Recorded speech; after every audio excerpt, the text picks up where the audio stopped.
গাড়ি তুলুন, গাড়ি তুলুন।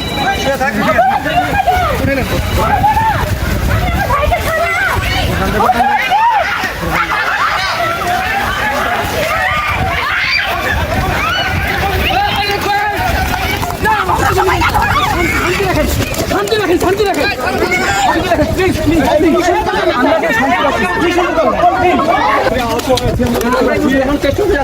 সাধারণ শিক্ষার্থীদের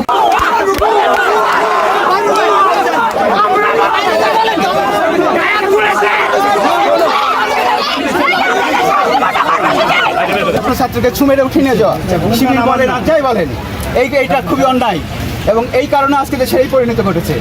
এটা আপনাদের মনে রাখতে হবে। আজকে তো 12 বছর ধরে এই কাণ্ডটাই করেছেন আপনারা, ছাত্রলীগ এবং আপনারা মিলে।